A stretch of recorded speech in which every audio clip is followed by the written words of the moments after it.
Hey everyone, Ben Coomber Radio, episode number 433, I think. And it does make you think. This show's been around a while, and I really do hope that we keep bringing interesting things to this podcast. If we don't, and at any point you're like, oi, Coomber, up your game, do send me a message on anywhere. I'm a big fan of Instagram these days. I think a lot of people are. Drop me a message on Instagram. I always like feedback for the show. Also, if you've got a question for the show, email in bencoomber@gmail.com. We're doing a Q&A show again. Well, we didn't do it last week, and that's our bad. We'll explain in a minute. But if you want your question put into the Q&A show, then email bencoomber@gmail.com. If you want to suggest a guest for the show, we're always open to suggestions. Again, send me a message on social media. We'll do the research. We'll find people. There's a lot of amazing people these days on the internet, amongst all the bad stuff that we see and that we try and fight every day, but there's a lot of really good stuff on the internet. So if you want to suggest a guest, please do that. Tom, hello. Hello. How are you doing? Yeah, we should apologise to everyone for last week, but a lot of people did message us and say, I know you didn't get to any questions, but you had a good ramble. Oh, good. Well, that's I suppose at least that's something. Yeah. I mean, if we can go off on a tangent and someone gets something out of it, at least it's an hour's rambling. It's not wasted, I guess. Yeah, definitely. My job in this show is to make sure we always deliver something a bit new. And I know on this show we're often talking about fat loss and muscle building and mindset and education and self-development. My job is to always bring a different perspective, take a new angle, and we kind of did that ramble last week because I felt we were going there, and I thought it was new and it was different, and the feedback seems to be really good. So again, keep the feedback coming in. We do appreciate it on social media. I know with podcasts it's easy to just kind of like, you listen to a podcast and then you just like turn it off because it's not kind of connected to social media. It's an audio listening experience. But we do love to hear feedback because it makes it feel like it's real, like people on the other end are actually listening, rather than us just like me in my office and Tom in his spare room at home, just like talking to each other on the internet.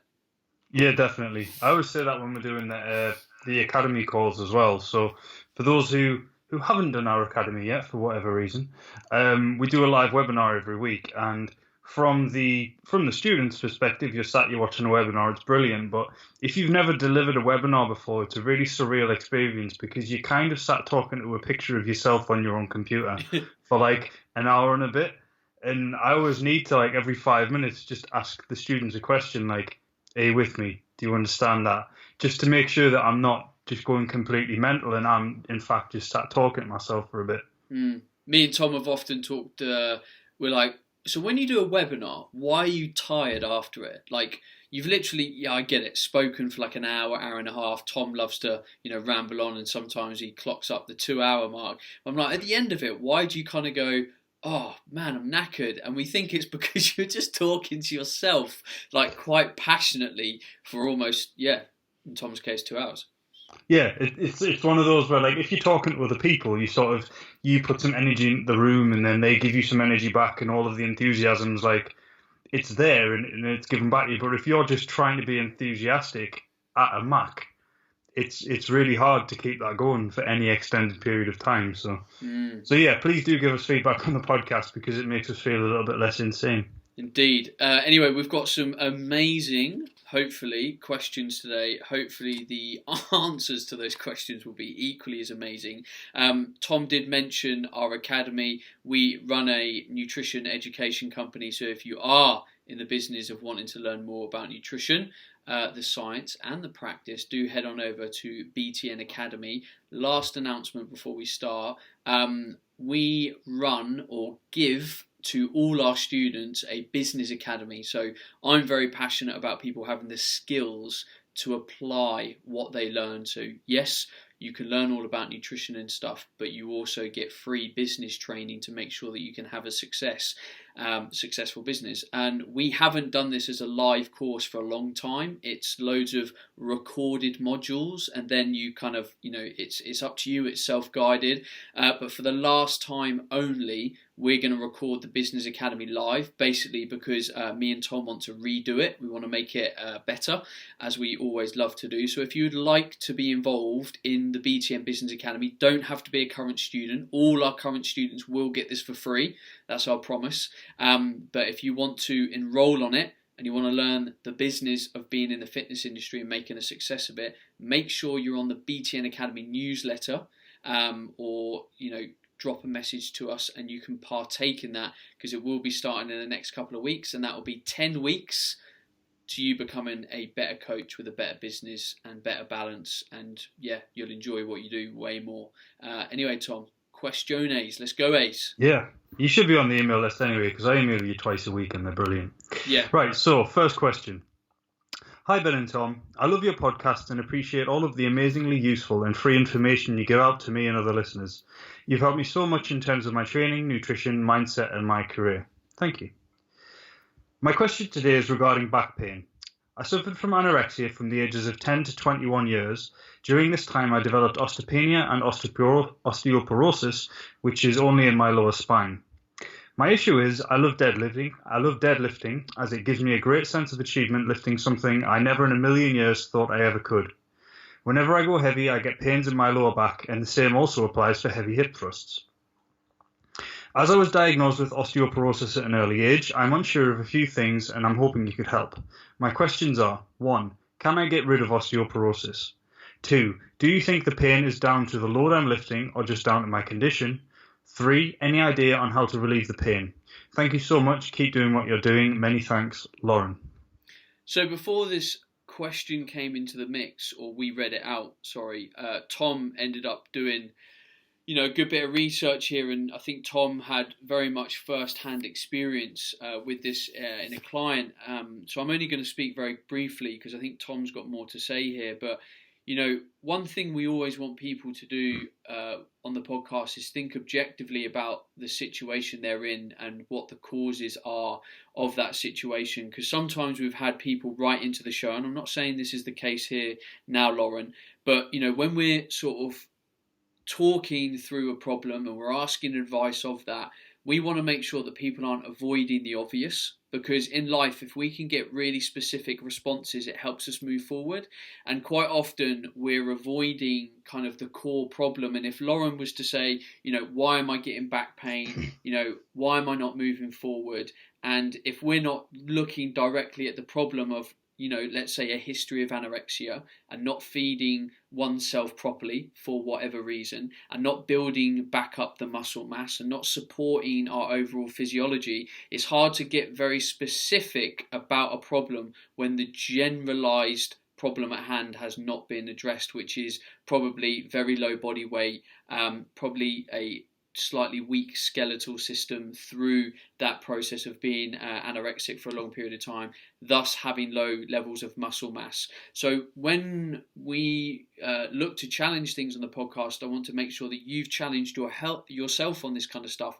And when you think to write into the show and get advice, you've kind of knocked through the layers of generalization and got to a more specific layer, because then we can help you a little bit more. Yeah, for sure. So to sort of start my answer, we'll go question by question, I guess. So the first one is, can I get rid of osteoporosis? And the answer to that is difficult, but it's a very sort of hesitant yes. When I'm looking through the information that I can find, most of the research on osteoporosis is as you would expect in elderly populations. And so what I'm going to say here does apply to that population. I would assume that osteoporosis is osteoporosis regardless of the population in question, whether that is someone who's had an eating disorder or someone who's elderly. But systematic review after systematic review finds that resistance exercise in people with osteoporosis increases bone mineral density and also slightly changes the structure of the bones themselves, which means that in some studies, even when bone mineral density isn't improved, actual strength of the bone itself is improved because the structure of the tissues have been changed. So that is not just a halt in the progression of osteoporosis, that is actually an increase in bone strength because of the initiation of resistance training. So almost regardless of the population, I would recommend resistance training. But if you're someone who is in a position where you do have something like osteoporosis, osteopenia, resistance training is going to help that to some degree. Of course, there's going to need to be some nutritional things, so making sure you're getting plenty of vitamin D, plenty of calcium. That is going to benefit you too. But yes, in short, resistance training should help you, if not get rid of osteoporosis, at least dramatically improve the situation that you've got. So do you think the pain is down to the load I'm lifting or just down to your condition? Tom. Now, this is where it gets very difficult. Tom, just to tag on the back of that, you mentioned that, yes, you think you could almost reverse or get rid of osteoporosis. Do you think that's specifically or enhanced in this case because Lauren is young and in theory there's still a lot of growing still happening? Like, there's still parts of the body that are growing at the age of 21 and the chances of almost helping the bone tissue become at full strength is a lot higher because someone at 60, you're almost in a place of decay slowly compared to someone that's really young. You're going to piss off a lot of listeners by saying that. I would definitely say someone who is in a younger body, so someone who is in their teens, in their early 20s, even in their 30s, is going to have a much greater chance of improving from almost any condition, if all other things are equal, than someone who is 60, 70, 80 years old. I would say that's definitely going to be the case for a variety of reasons. But I would say chances are very good. And even if osteoporosis is not something you could get rid of, which I would imagine it would be, it would definitely be something that you could improve. In terms of whether the pain is down to the load or just down to your condition, it's hard to say because a lot of the research on back pain, especially persistent back pain, shows that it's very difficult to separate So when you look at pain, you should look at it through something called the biopsychosocial model, which means that your experience of pain is not just associated to your biology, but it's also associated to your psychology and almost some sociology as well, so biopsychosocial.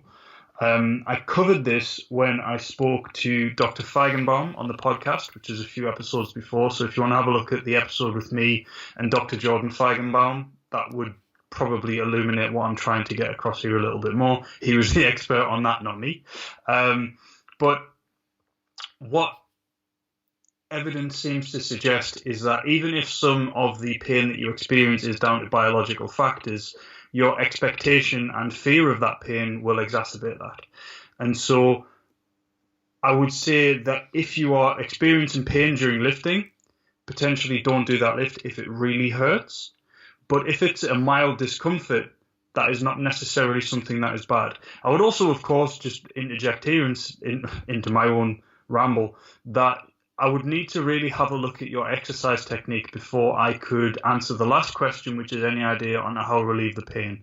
Because there's every chance, if you're experiencing lower back pain with hip thrusts and deadlifts, that you're not necessarily using your glutes. And it could be something as simple as that, because I've seen lots and lots of people get a little bit of back pain when they're doing these exercises because they're not doing them correctly and they're putting excessive loads onto their lower back. Now, that's not going to cause damage or anything, but it might cause a little bit of discomfort, which you could then associate to a condition that you already know that you have in your back. And that's where the whole biopsychosocial thing comes in.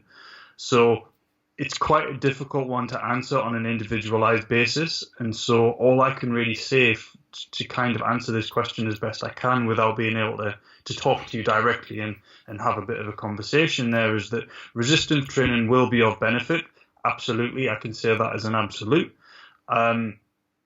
In terms of whether the pain is down to the load you're lifting or just your condition, I wouldn't say it will be down to the condition. As far as I'm aware, osteoporosis doesn't hurt.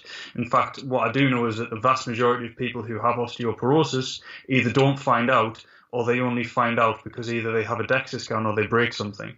And so osteoporosis shouldn't in and of itself cause pain. So if you are experiencing pain, it's more than likely down to either, as I say, exercise form or perhaps some biopsychosocial thing that you would be able to work through with an exercise specialist. The way to kind of work through that would be to gradually increase the range of motion with which you're comfortable. So it might be a case that you do deadlifts from blocks because they don't hurt, and then you reduce the size of the block because you're getting used to that movement, and your back is not thinking, oh my God, this is going to hurt, and therefore it does. Any ideas on how to relieve the pain? Again, unfortunately, it's not something I could really answer. Any answer I gave would pretty much be a guess. And this is where answering a question like this on a podcast is tough, because it's quite a physical question. It's quite based on movement. One thing I would say with kind of pain and movement and doing something quite big like a deadlift, because the reality is, deadlift is challenging the whole body, and if we have incorrect movement patterns or weaknesses in muscles or poor activation in some muscle tissue, with something like the deadlift, you might be putting relatively significant loads on something like the spine when the muscles aren't in a position to really handle that kind of load. So what Tom's saying with the glutes is, like, if someone has poor activation in the glutes, the spine will get loaded more because the glutes are just not doing their job to stabilize that load as much and handle it. So this is where a physio, for example, might get you doing just like some really simple, like banded hip thrusts from the floor to really improve how your glutes engage themselves, and then he'll advance that maybe onto like a single leg and get you to do a certain amount of load with a single leg until you can hit like a strength standard. And this is where it's good to have certain standards in sort of the exercise realm, because we can start to say, well, actually, we would expect your glutes to have this level of strength. Like if you get a hamstring injury, one of the first things a physio will get you to do is a hip thrust from the floor. Then they'll go single leg, and then I think they'll get you to do 3 sets of 25 reps before they'll allow you to move on to that kind of next phase. Because otherwise, if they move you onto something bigger, there's going to be a higher risk of injury or you not doing the exercise correctly because you haven't got the strength in certain muscles. And this is where we do need to kind of almost respect the knowledge that people like physios have and stuff of actually progressing the body in the right way. So one thing I would say is that if you're unsure how you're deadlifting, where your body is at, perhaps it's time that we went and saw a physio and had a little checkup, or maybe saw a really good strength and conditioning coach and get them to have a look at how your body actually moves and activates itself. And then you can make sure that you're progressing in the right way. And my opinion of pain in movement is quite often that a joint will hurt when it's being loaded abnormally. So it's like knee pain, like the knee is the connector between the hip and the ankle. Well, if there could be loads of things wrong in terms of balance between, the ankle, the knee, the hip further up, the knee might just be the place that gets all the pressure. So sometimes the knee's not the site of the pain, it's just the place where all the pressure's going because of the movement pattern. So I think this is where we have to really value just going and having, a 50 quid session with a great physio to really get on top of it. Because otherwise you might spend weeks and weeks in the gym trying to just tweak your deadlift form, and it's just not going to do anything because there's something bigger at play that needs to be addressed. Potentially. I mean, I think when I was mentioning glutes not working properly, I mean, all of that could be the issue. I think where me and you possibly differ on our approach is that my first question would always be technique as opposed to, so I would recommend someone see a coach before a physio, because the number of people that I see who've got really bad activation in their glutes is dwarfed dramatically by the number of people who just have shit deadlift form. So one of the things that you do often see, if you've coached a lot of people through deadlifting, which I'm in the fortunate position, I'm not like a world champion or anything, but I've done it a lot, is people who have back pain in their day-to-day life will be afraid of having back pain. And so what they'll do is when they come to deadlift, they won't want to bend over as much. Now, the thing is, a deadlift is not a squat. And so when people are taught how to lift safely in a way that doesn't hurt your back, what do? You lift with your legs, you don't lift with your back. You try to keep your back upright, you squat down and you pick it up. And that is one of the worst ways that you can set up for a deadlift. Because if you do that, what happens is because your hips are so low, your glutes are not able to activate because they're basically in a shortened position already. And so you'll squat down to pick up the bar, you'll get your chest set and everything, you'll push, and what will happen is because your glutes are in a position where they can't do anything, your lower back will round, and that is where the pain will come from. So almost like ironically, people who are expecting back pain and so move in a way that will minimize back pain cause back pain. If you are going to go into a deadlift and do it correctly, your hips will actually be quite high in comparison to where they would be in a squat or something. And so a lot of the time when people see a proper deadlift, it almost looks like a stiff leg because your hips will be quite high. And so if you're doing that, then because your hips are pushed right back, you're there basically in full. Yeah, your hips are pushed right back. You can then use your glutes to drive yourself back through the hinge. And so I would say look at that first, because if your deadlift technique is off, that is a lot easier to fix than then having to go to a physio, which then might be necessary, of course, but I would always say like check the easy stuff first and then move on to the more complex issues. I'd agree 100%. I suppose my thought process with that is that the pain is also coming in the hip drive as well. And, you know, the hip drive is an exercise like you've got to be doing something really weird to fuck it up, especially if you're doing it on a bench. Like you're literally just driving the hips in the air.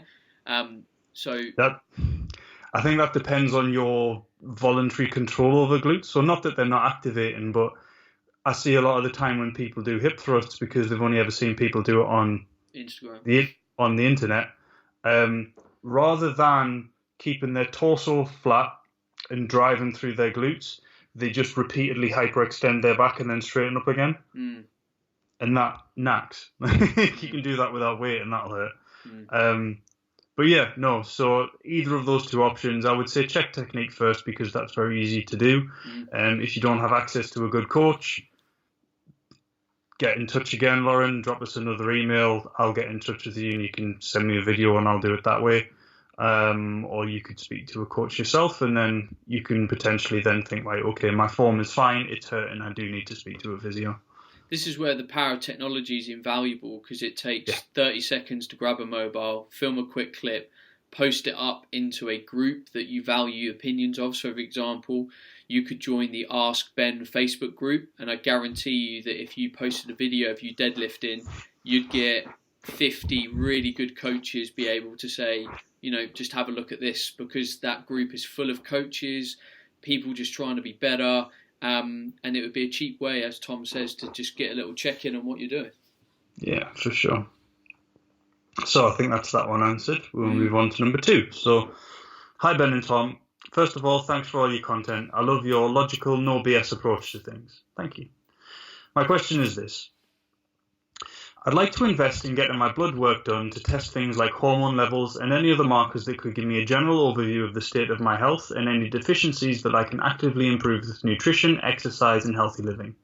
I know that in a general sense we probably don't need to be doing this, but I'd be really interested to see what mine is like and possibly have someone in the know analyse it for me so I can really work towards optimising my health intelligently. After getting to one of Ben Greenfield's podcasts, I'd also be keen to get my gut biome tested and analysed, which I think might need to be done with a stool sample. Again, so I can intelligently optimise my gut health, but also largely out of interest. Obviously, my GP won't be rushing to help me satisfy my inner geek, so I'm wondering if you could recommend anywhere that will do this at a fairly comprehensive level. And even better still, somewhere that can be done without having to travel, i.e. a home kit. Appreciate it'll probably be an expensive experiment, but I'd like to explore the possibility anyhow. Thanks again, Andrew Patterson. So, I'd be interested in mine and Tom's perspective here. It's amazing how many people want to get various tests done for various different things. And I think, you know, there's a big part of us that internally is driven to try and get, you know, the 1, 2, 3, 4, 5% with improving our health. And I've been like that for many years. Like I'm always trying things. I'm always trying to better myself. But I always, and it was kind of like the narrative earlier. It's like, question why you're doing it first. Like, are you really in a position of need? Like, is there a problem? Do you have a symptom that you can't get to the bottom of? And it's very easy to Google around the internet and be like, oh, well, I read on a blog and a guy did this and I listened to a podcast and they said that this can be a problem. That's not really good enough, you know, because you've really got to, you know, you're trying to piece together all those different bits of information and try and find some kind of semblance of truth there. And I think that's where I really value the expertise of just a really good practitioner, like who's really good at dealing with, essentially, this is kind of like functional medicine. Who's really good at this stuff? Like, who can you trust? Who would take a holistic health first approach before they said, do you know what, I think a test here could be good? Because that's the perspective that we try and teach our students when we're looking at nutrition. It's like, you might have someone that's got loads of different health problems, but if they're not sleeping right, they're just not eating right, like, what's the point of going wasting all that money on tests when really they're just so far away from where their body wants to be from a generalized healthy approach, that you need to kind of do that first. So firstly, I think you always need to question why the test wants to be done or needs to be done, and how much effort you've put on all the other stuff. And hormones is probably a classic example of this. Like, oh, well, I think my testosterone's low. And it's like, why is that? Well, I'm a bit tired, libido's a bit down, like, yada, yada, yada. And it's like, well, how well are you sleeping? Well, all right. And as soon as someone says, I'm sleeping all right, that's not great. And sleep has a massive effect on our optimal hormone function. So we have to really do the work before we invest in these very specific tests, in my opinion. Oh, definitely. And the thing is, there are ways you can do this. So to answer them quickly, Medi checks, MEDI checks, all one word. They'll do blood work for you with a home test that you don't need to go anywhere. If you're wanting your gut biome checked, you can go to britishgut.org. There is a big project going on at the minute. It's like a crowd-funded thing from King's College London, where they're trying to collect a bunch of microbiome data from people across the UK for a big experiment. You can contribute to that. They'll test your gut biome. Happy days. So there's two quick answers. Now, I would, however, echo Ben's comment that this is probably unnecessary.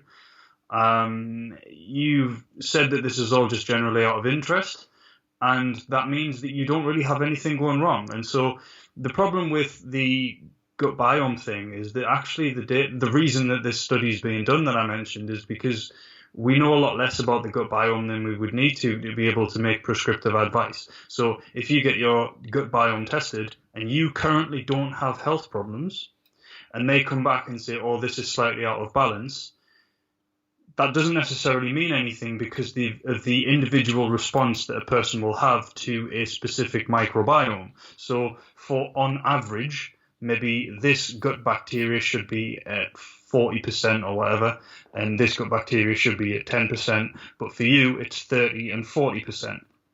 And they could say this is all out of whack, but if that's not a problem for you, then it's not a problem for you, and so that information is functionally useless. The other problem with getting things like hormone checks, especially if you're wanting to get like testosterone checked, you can't determine someone's testosterone level from one data point. You need to take testosterone measurements repeatedly. So you need to take it in the morning, you need to take it at lunchtime, you need to take it in the evening. So it needs to be done more than once, and you won't be able to get that from a home kit as far as I'm aware.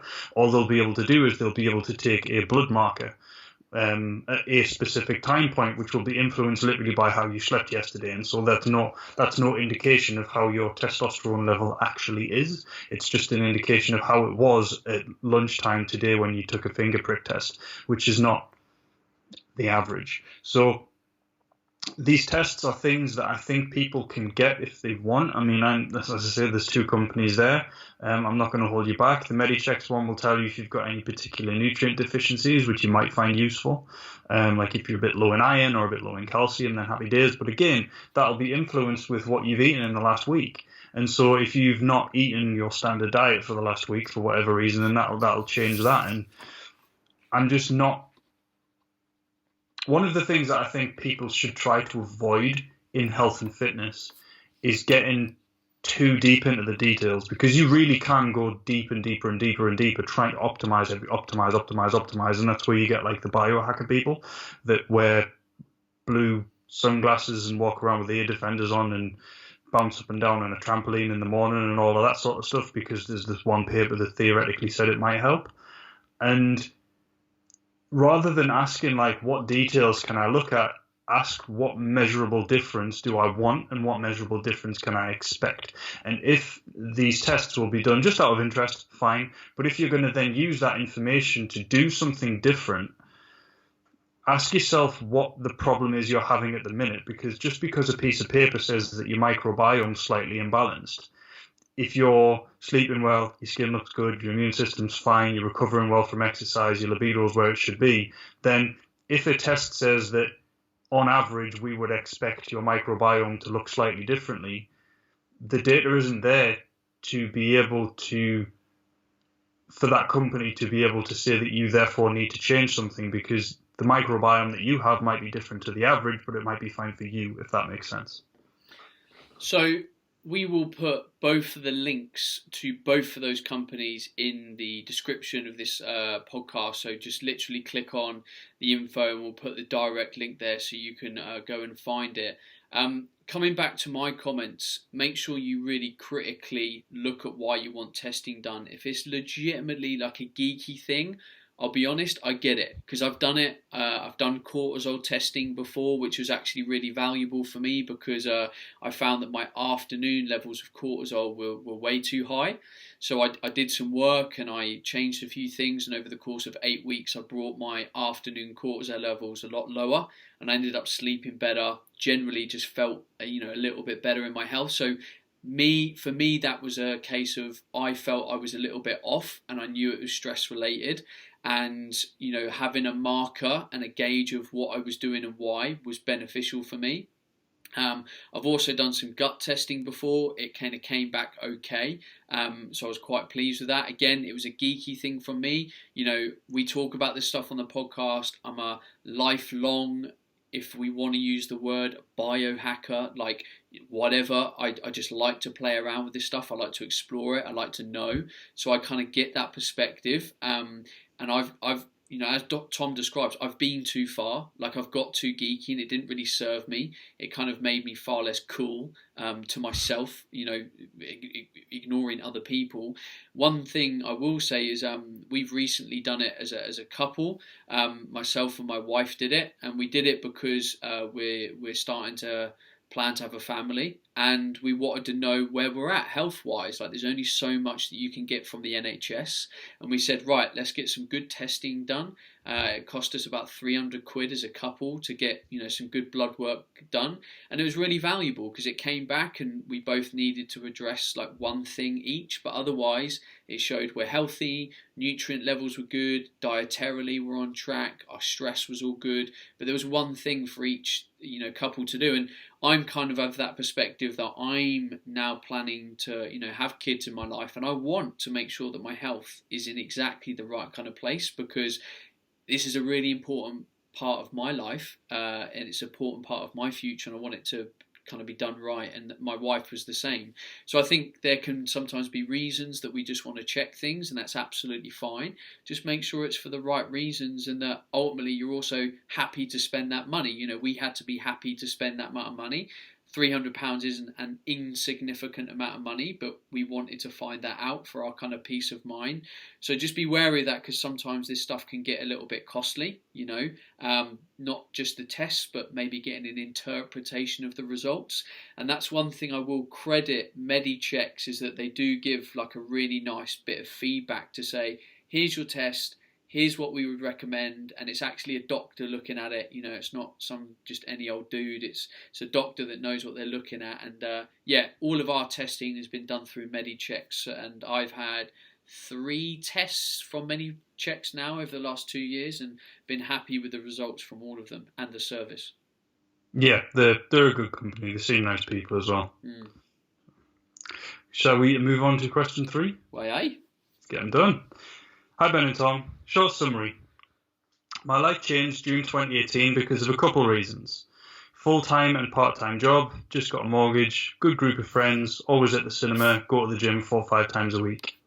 Things that happened in my life that led to a mental breakdown. I lost my jobs, friends and myself. Currently I've got a new job working nights at the new gym as a cleaner. I'm a keen powerlifter and have been getting PBs, but have struggled with injury for years as a tendon in my left arm.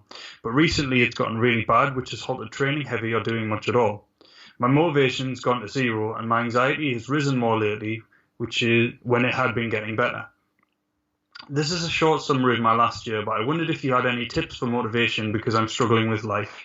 By the way, I'm enjoying a podcast while working the night. Been listening to the old and the new shows. Thank you, Adam. Well, Adam, let's see how deep this gets, but deep is important. I like deep. There was a lot of good things in your life, and you feel that there's a lot of things that are not going right for you right now. And one thing I think you have to really focus on is what things you think will bring you more happiness, and to try and act on them right now. And it's very easy to kind of look at your past and say, well, 5 years ago or however long, I was really happy when I did all of this stuff. And I want to kind of get to that place like overnight again. And that's sometimes what is the challenge with people getting back into fitness. Like, let's say we get injured, you're out for 3, 4, 5, 6 months, you put on a bit of weight, you lose your strength, you look a bit shit, and we get back into the gym and we just hate it because the only vision we have for ourselves is who we were 6 months ago. And we hate where we're at because we're just fucking so behind where we were, and it's like, it's annoying. But the reality is we're at where we're at. And we have to deal with that, and we have to move forward positively. And one thing I'd make you think of is all the things that you were doing 2, 3, 4, however long ago. Were all those things making you happy? And if you got back to that place, do you think you would be happier as a result of it? Because the chances are you might have changed, and some things in your life might be changing for a reason, and that you need to start off in going in a bit more of a direction and stuff. I am quite a deep, reflective person. Some of the recent podcasts you would have heard from me, I'm constantly always looking at that in and of myself, because that's just what I do, and I enjoy that process of just trying to get better and challenging myself. And perhaps there's a few things in your life right now that are forcing you to try and think about that. Like, I'm a big fan sometimes of, like, if there's friction in your training, things aren't going right. Like, why is that? Like the powerlifting, you keep getting this injury. I'd be thinking, am I still doing this for the right reason? Like, is it still bringing me satisfaction, or am I training this way just because that's always what I've done? I like the process of getting strong. Like, is that what your body needs right now? Does your body want the grind of powerlifting? Because powerlifting can be quite tough on the body, right? It's big loads. Like, we're always putting a huge amount of stress on the body. You're also working nights. Nights is going to give you inferior recovery. We know this. We know that night workers are not as healthy as day workers because we're going against the circadian rhythm of the body. So actually, by putting a huge training load on your body, just from a generalized recovery perspective, like, are you in a place that you can even handle that level of capacity, especially when there's maybe some other things that are not going right for you? So I don't know if there's a perfect way to answer this question, but I know that there needs to be environment shifts in your life. Like, you need to find a couple of things that you think will bring you a greater level of satisfaction. I'm not going to use the word happy, because happy is kind of transient. We talked about this quite a bit on last week's show. It's like, what do you think in your environment can bring you some joy, and start to do that? And when you get these little bursts of like, oh, I enjoyed this, I feel happy, the chances are you're probably going to do more of that, and that will stimulate another change. Like, training in quite an isolated way. For example, powerlifting. It's quite a lonely thing, powerlifting, sometimes, unless you're in a bit of a powerlifting gym and you're all training together and you're hitting PBs. It could maybe be a little bit lonely. So maybe actually your training could be changed so that you're in an environment where you meet new people. Perhaps you could join a new powerlifting gym and join a strength club. So 2 days a week you all go and deadlift together. I don't know. You might meet some cool new people. Perhaps it's time to change something with your training. If you joined a CrossFit box, for example, would you now be in a group of 15 people all on the same journey as you? And actually, just these small little environment shifts that bring you a little bit of joy and a little bit of purpose might be enough to start this kind of, positive momentum towards even better other things. Yeah, definitely. And I think the change of direction thing is something that it can be quite scary, because I mean, I would have defined myself as someone who does powerlifting style training pretty much for the first year that I was doing this podcast. And it took a while before I realized, to be fair, like, I did stop enjoying it. Like, I still enjoy the gym, but I'd stopped enjoying that style of training, and that's why I don't do it anymore. And I think it took a while before I kind of got that. Now, let's say you are enjoying being a powerlifter. You've said you're a keen powerlifter, you have been getting PBs. That suggests that you're enjoying it, and it suggests that you're progressing and you're doing well. But you've got this injury. Now, that injury is not going to go away if you ignore it. And one of the big problems that you have when you're injured is if you're going to try to ignore it, you'll go to the gym with the intention of ignoring it. It will stop you being able to train in a way that you were planning to, and that can tank your motivation. Like if you've got a bit of a knee niggle and you go, right, I'm going to go in and squat today, and then you get there and you can't squat, you're then disappointed because you'd set yourself up to being like, no, I will push through, and then you realize you can't. So ignoring that injury is not going to help. And one of the big things that I would suggest is if you are going to be looking at some kind of change of direction, the first direction in which you should travel is how can I rehab this tendon in my elbow? Because, well, yeah, it's just not going to go away on its own. And you can look at progress in that, right, okay, I can't bench a massive load anymore for the next 3 months, but today I benched the 15 kilo dumbbells and it didn't hurt. I'm going to see if I can get the 17s up next week without it hurting. I'm going to do all of the rehab exercises that the physios told me to do, and I'm going to make sure I do them 3 times a day, and that's going to be my challenge. And it's just setting yourself a challenge that's going to bring you meaningfully towards a goal, which at the minute is getting stronger, but should it be that, or should it be being able to lift pain-free again? Because then once you can do that, that's when you can start pushing those loads. And just by literally switching that little thing, that might help you get that motivation back. Now, Ben mentioned that you're working nights, and that's not going to be doing much for your health. And sad fact is that that's true. So it's awesome that you've got yourself back in work. It's awesome that you've got yourself a job. And I don't want to take anything away from that, but I would just say, like, really do pay attention to when you are getting your sleep, when you're going to get some food, and just make sure that you're trying to make the best of that situation. Because if you're suffering from anxiety at the minute and you're not getting enough sleep because you're not planning where you're going to get your sleep during the day after a night shift, then that can potentially make it significantly worse. So do practice self-care. Like, it sounds a bit woo-woo. It sounds like, oh, it's a bit of a thing that women would do, but that's self-care, like, what, am I going to have a bath and light candles and that? But actually do that stuff, because anxiety is something that will catch up with you, and it doesn't have to.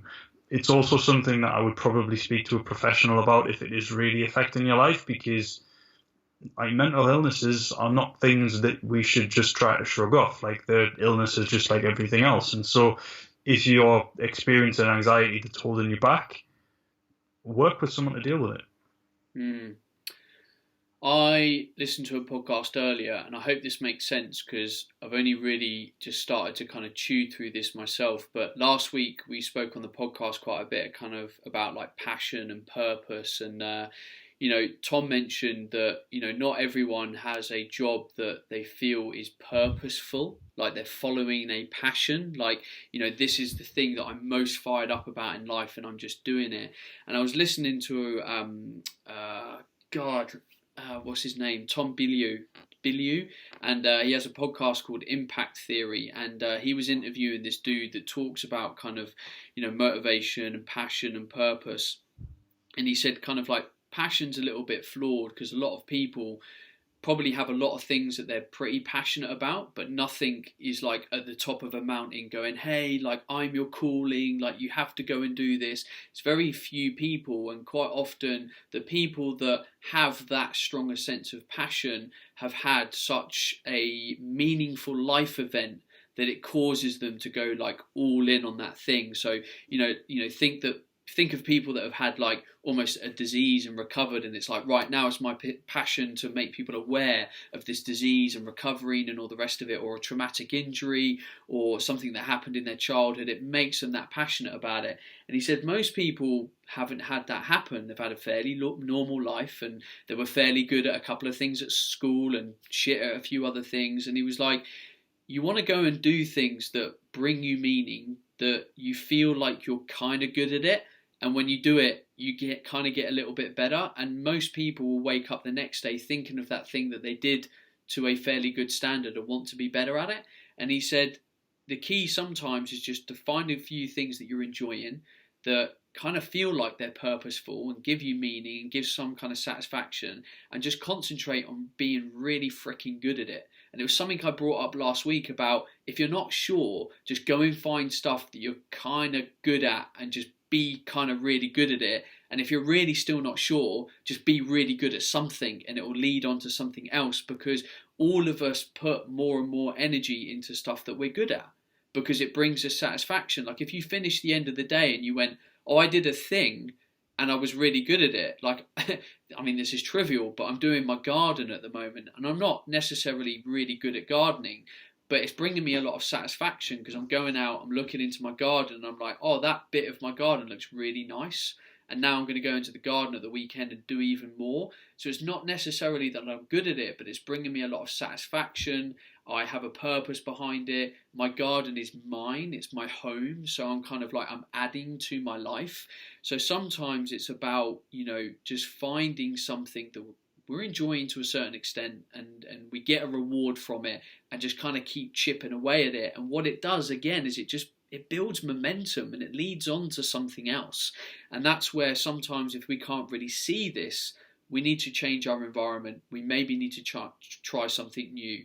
And I say this to young people about the job market. When I was at uni, I did 5 different jobs in my 3rd year of uni while juggling a dissertation and starting a business. And I did that to keep testing myself. I didn't know if I wanted to work in nutrition or elite sport or coaching kids or as a personal trainer. So I did all of those jobs to keep testing myself and see where I found enjoyment.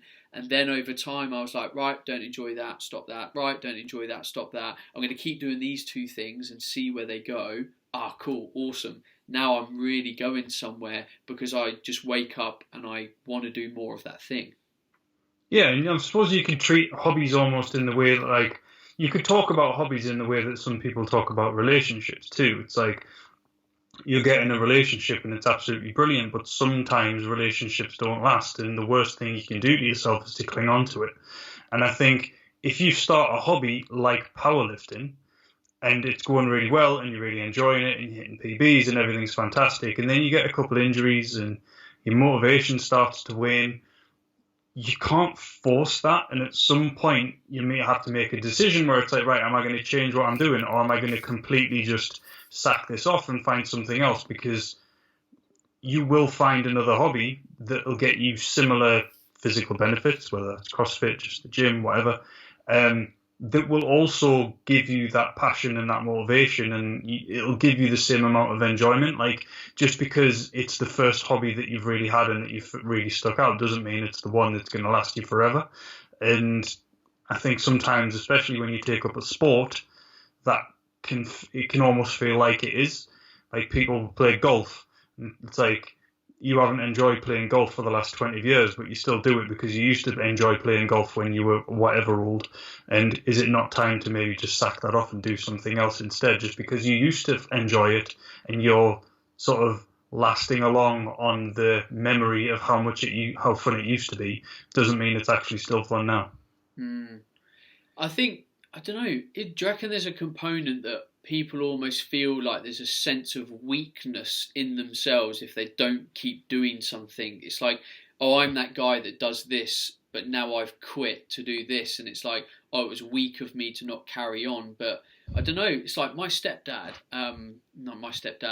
wife's stepdad, he's got like a new hobby like every 9 to 12 months, and he literally just doesn't care. He's like, right, at the moment I'm really into fish, and I remember going around for dinner and he was talking about all these different tropical fish and all these different things, but then a year later he was like, oh, I'm not doing that anymore, I'm learning the guitar.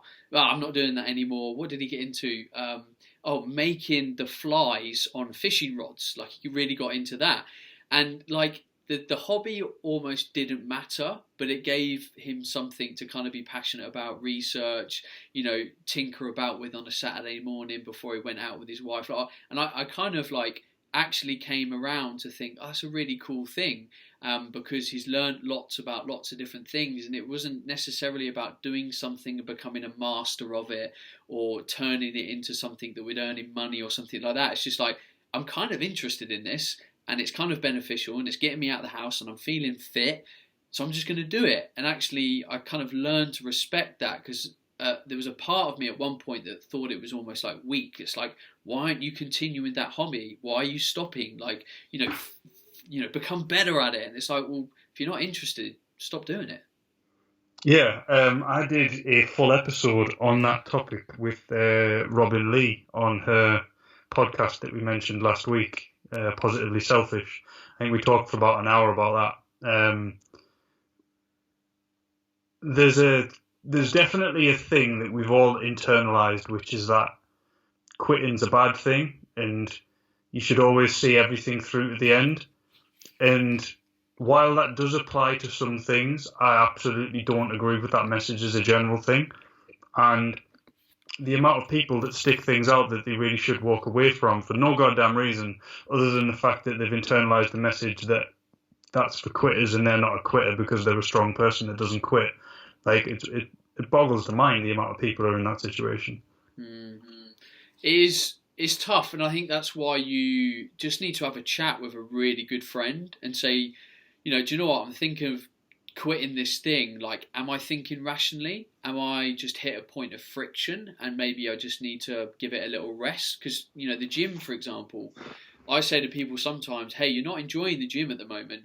Perhaps you just need a week or two off. Just like chill, don't go, recalibrate. And it doesn't make you weak for not going. It just means you need a rest. It's like, I absolutely love my job. But now and again, I get to a point where I'm like, fuck you. I need a holiday. Like, I'm going away. And I come back with the same amount of passion. It's not that I didn't love my job anymore. I didn't love the things that were happening. It just needed a break. And I don't think that makes us weak. It just allows us time for other things to realise the passion and enjoyment we got for that thing originally. And we're not infallible, we're not machines. So I think just discussing with a really good peer, friend, family member, spouse is a good thing, because they can help give you perspective, because quite often we're too close to these things. You don't quite see the nuances and the details and how we're actually feeling. So you bounce it around a little bit, you take a little bit of time off from it, and the chances are you'll gain clarity on it very quickly and be able to take action. Definitely. Awesome. Tom, let's finish there. 50 minutes. Yeah, man. I don't do short things. And by the way, Tom's on the podcast 2 weeks in a row because my guest didn't turn up for today's show. So Tom was like, yeah, we can rattle out a quick Q&A show. Turned out it wasn't a quick Q&A show. They literally never are. I don't know why we expect that they ever would be. So. Well, we're both very passionate people about this health and fitness stuff. So that's why these podcasts end up longer than they are, and hopefully you get value from them. So as I said at the beginning of the show, if you've got suggestions for the show, please reach out. If you want to ask questions, please send them to bencoomber@gmail.com. Always give us feedback. Always make suggestions. We're always listening. I absolutely promise. We mentioned at the beginning of the show the academy stuff. If you are interested in nutrition education, or you'd like to get the 10-week business academy that we are starting for the final time in a live sense, to make sure you are part of the BTN ecosystem, and the links that we mentioned earlier on in the show will be in the description of this podcast. Cool. Sweet. Tom, we're done. Thanks for listening, everyone. I appreciate you listening to me ramble on for 2 weeks in a row. It's very nice of you. It is the best shows, so I'm told, when we ask for feedback, Tom. So, yeah. Well, Right, everyone, you've been amazing. Thank you for listening. All that leaves me to say is go and have an awesome day. Goodbye.